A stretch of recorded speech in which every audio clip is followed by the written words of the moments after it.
എല്ലാ കൂട്ടുകാർക്കും നാനാജൽ ബ്ലോഗ്സിലേക്ക് സ്വാഗതം. ഇന്ന് നമുക്ക് വളരെ സിമ്പിളായിട്ട് നല്ല ടേസ്റ്റി ആയിട്ടും തയ്യാറാക്കിയെടുക്കാൻ പറ്റിയ ചിക്കൻ റോസ്റ്റിൻ്റെ റെസിപ്പിയാണ് കേട്ടോ. ഈ ഒരു ചിക്കൻ റോസ്റ്റ് തയ്യാറാക്കിയെടുക്കാനായിട്ട് വളരെ എളുപ്പമാണ്, അതുപോലെ കഴിക്കാനും നല്ല ടേസ്റ്റിയാണ്. ഗ്രേവി നല്ലതുപോലെ ഉള്ളതുകൊണ്ട് എന്തിൻ്റെ കൂടെയും സൈഡ് ഡിഷായി കഴിക്കാവുന്നതാണ്. അപ്പോൾ റെസിപ്പി നോക്കിയാലോ. ചിക്കൻ റോസ്റ്റ് തയ്യാറാക്കാൻ ഞാനിവിടെ 1 കിലോ ചിക്കനാണ് എടുത്തിട്ടുള്ളത്. ഇനി നമുക്ക് ഈ ചിക്കനിലേക്ക് ചെറിയൊരു മാഗ്നേഷൻ ഉണ്ട്. ചിക്കനിലേക്ക് 2 സ്പൂൺ മുളക് പൊടി ചേർക്കാം, 1/4 സ്പൂൺ മഞ്ഞൾപ്പൊടി, ആവശ്യത്തിന് ഉപ്പുപൊടി. ഇത്രയും ചേർത്ത് ചിക്കൻ നല്ലതുപോലെ മിക്സ് ചെയ്തെടുക്കാം. ചിക്കൻ മിക്സ് ചെയ്ത് കഴിഞ്ഞാൽ ഒരു അരമണിക്കൂർ നേരത്തേക്ക് അല്ലെങ്കിൽ 10 മിനിറ്റെങ്കിലും റെസ്റ്റ് ചെയ്യാനായിട്ട് മാറ്റി വെച്ച് കൊടുക്കാം. നമ്മൾ ചിക്കൻ ഫ്രൈ ചെയ്തതിന് ശേഷമാണ് റോസ്റ്റ് തയ്യാറാക്കുന്നത്. അങ്ങനെ ചിക്കൻ മാഗ്നേറ്റ് ചെയ്ത് വച്ചിട്ട് 15 മിനിറ്റ് ആയിട്ടുണ്ട്. നമുക്കിനി ഈ ചിക്കൻ വറുത്തെടുക്കണം. ഒരു പാത്രം അടുപ്പത്ത് വെച്ച് കൊടുക്കാം. പാത്രം ചൂടായി വരുമ്പോഴേക്കും നമുക്ക് ഈ ചിക്കൻ വറുത്തെടുക്കാം. ഒരുപാട് വെളിച്ചെണ്ണ ഒഴിച്ച് വറുത്തെടുക്കേണ്ട ആവശ്യമില്ല, കുറഞ്ഞ എണ്ണയിൽ വറുത്തെടുത്താൽ മതിയാകും. ഇനി ഈ എണ്ണയിലേക്ക് ചിക്കൻ പീസുകൾ ഇട്ടുകൊടുത്ത് ഫ്രൈ ചെയ്തെടുക്കാം. വളരെ സിമ്പിളായിട്ട് ഉണ്ടാക്കിയെടുക്കാൻ പറ്റിയ ഒരു ചിക്കൻ റോസ്റ്റാണിത്. എന്തിൻ്റെ കൂടെയും കഴിക്കാൻ സൂപ്പർ ടേസ്റ്റിയാണ്.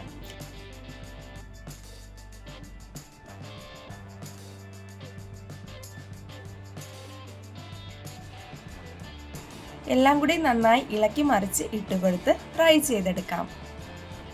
ഓവറായിട്ട് ഫ്രൈ ചെയ്യേണ്ട ആവശ്യമില്ല, കാരണം നമ്മൾ ഗ്രേവിയിൽ നിന്നും വേവിച്ചാണ് എടുക്കുന്നതിന്.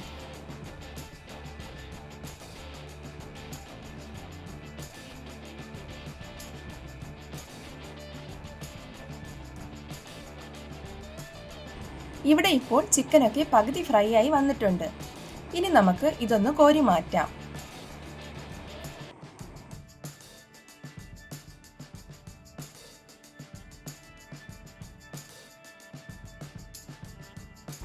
ചിക്കൻ പീസുകൾ കോരി മാറ്റിയ ശേഷം ആ എണ്ണയിൽ തന്നെ കുറച്ച് സ്പൈസസ് ചേർത്ത് കൊടുക്കാം.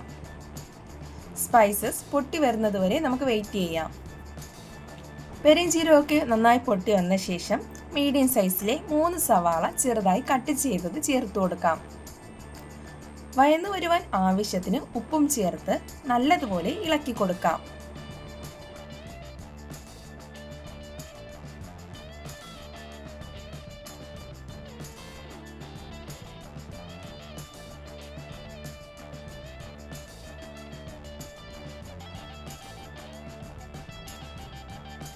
ഈ സമയം 2 ടേബിൾ സ്പൂൺ ഇഞ്ചി വെളുത്തുള്ളി പച്ചമുളക് പേസ്റ്റാക്കി വച്ചിരിക്കുന്നത് ചേർത്ത് കൊടുക്കാം.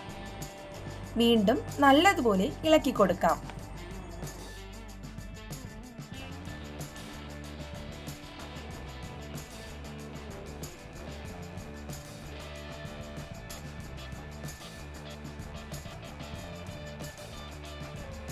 ഈ സമയം നമുക്ക് ഒരു തക്കാളി പേസ്റ്റ് ആക്കിയതും കൂടി ചേർത്ത് കൊടുക്കാം.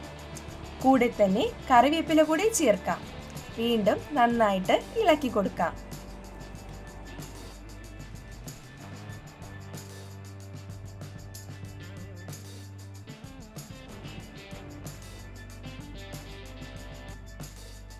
ഇവിടെ ഇപ്പോൾ ഉള്ളിയൊക്കെ നല്ലതുപോലെ വഴന്നു വന്നിട്ടുണ്ട്.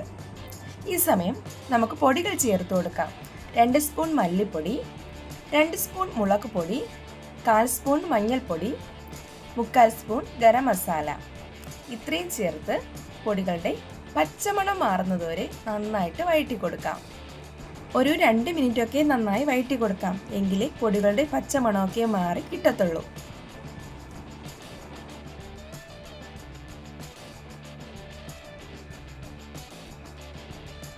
ഇവിടെ ഇപ്പോൾ പൊടികളുടെ പച്ചമണമൊക്കെ മാറി നല്ലതുപോലെ വന്നിട്ടുണ്ട്. ഇനി നമുക്ക് നേരത്തെ ഫ്രൈ ചെയ്ത് വച്ചിരിക്കുന്ന ചിക്കൻ കഷ്ണങ്ങൾ ഗ്രേവിയിലേക്ക് ചേർത്ത് കൊടുക്കാം. എല്ലാം കൂടെ നല്ലതുപോലെ മിക്സ് ചെയ്ത് കൊടുക്കാം.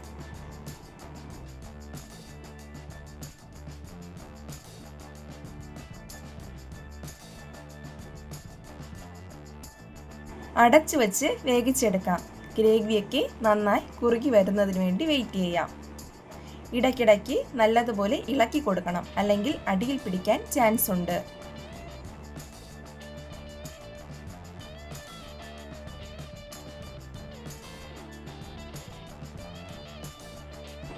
നല്ലതുപോലെ തന്നെ ഇളക്കി കൊടുത്ത് നല്ല ഡ്രൈ ആയിട്ട് എടുക്കാം നമുക്ക്.